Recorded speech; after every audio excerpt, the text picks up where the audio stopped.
Have you ever read something that just clicks? Like it holds a secret key to, living a better life? Well, that's what we're diving into today. It's a short poem, but wow, is it powerful. It basically gives us a choice. End up in what it calls an inevitable sulk, or build a masterpiece. All right, so let's jump right in. The poem hits us with this line almost immediately. The sick people manage to hide the Saturn in them. Okay, what? Hiding Saturn? Like the planet? What in the world does that mean? It's a total riddle, right? And that's what we're here for, to solve it together. So, that's the big question we're tackling. What is this Saturn we're apparently hiding inside? I'll give you a hint. It's got nothing to do with telescopes. Nope, this is all about psychology. And trust me, the answer tells us so much about ourselves. The parts we show the world, and the parts we keep locked away. Okay, so to figure out this whole Saturn thing, we first got to look at the poem's central idea. It's all built around a huge conflict, a choice between two totally different ways of living your life. So check this out. The poem lays it out crystal clear. On one hand, you've got effortless living. This is all about falling back on old habits, what the poem calls a past cult, and using little schemes just to get by.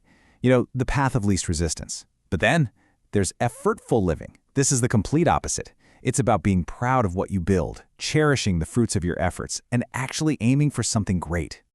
And here's the kicker. This isn't just some philosophical debate. The poem is super clear about the consequences. Take the easy, effortless path, and you're heading for untold guilt and that inevitable sulk. Sounds pretty awful, right? But if you choose the effortful path, you get a life that's cheerfully, grandly lived. I mean, the stakes are massive.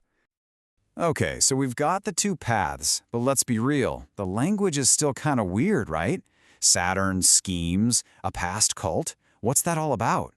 To make sense of it, we need a key. We need to unlock the code. And here it is, the key. The poet, Jaron, isn't just a poet. He's also a TOML transactional analyst. Now, that might sound like a mouthful, but it is everything. It's the lens he uses to see the world, and it's the secret framework behind this whole poem. So, what in the world is transactional analysis? You can call it TA for short. Basically, it's a way of looking at psychology that helps us get a handle on why we do what we do, especially in our relationships. It talks about us having these different parts inside, like an inner parent, an adult, and a child. And a huge piece of it, which this poem gets right into, is our deep, fundamental need for love and to be seen. And this line from the poem just nails it, doesn't it? The kid in you craves for love. That's TA in a nutshell. It's talking about that inner child part of us. No matter how old we get, that part of us is always there, and it just wants to be loved. Simple as that. You can't fake it with substitutes. All right, we've got our key, transactional analysis. So now, let's go back and crack this thing wide open. It's time to decode all that secret language. Okay, get ready for the big reveal. Remember Saturn? It's not a planet. Saturn is all our destructive, inauthentic stuff, our negative patterns. It's that part of us that's driven by fear or feeling like we're not good enough. It's the thing we try to shove down and hide, but somehow we keep feeling it. So if Saturn is our destructive side, how do we feed it? Well, the poem says we use schemes. In the world of TA, these are basically the psychological games we play.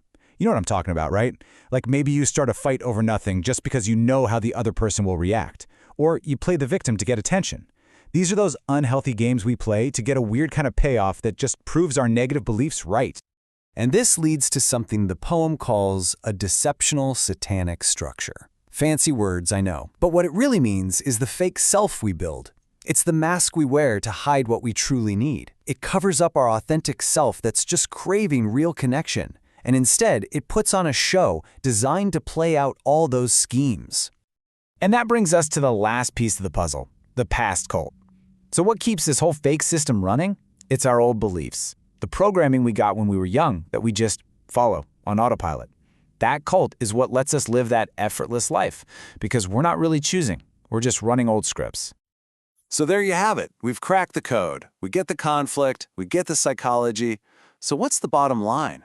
What are we supposed to do with all this? I mean, look, The choice the poem lays out is just so stark. If you stick with that past cult, if you keep feeding your inner Saturn with all those games, you're heading straight for guilt and regret. But if you choose the other way, the hard way, the effortful way of being real, that's how you build a life that is a genuine masterpiece.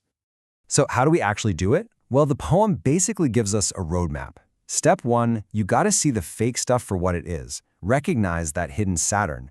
Step 2, you have to consciously decide to ditch the past cult, those old beliefs that aren't serving you. Step 3, choose the path of real, effortful love and connection. And finally, step 4, that's how you do it. That's how you build your masterpiece. And that really brings it all home to the one last big question this poem leaves hanging in the air. And it's not a question for the poet. It's a question for you, for me, for all of us. When you look at your own life, your choices, your habits, which path are you really on? Are you building a life that's heading for that inevitable sulk? Or are you building an untold masterpiece,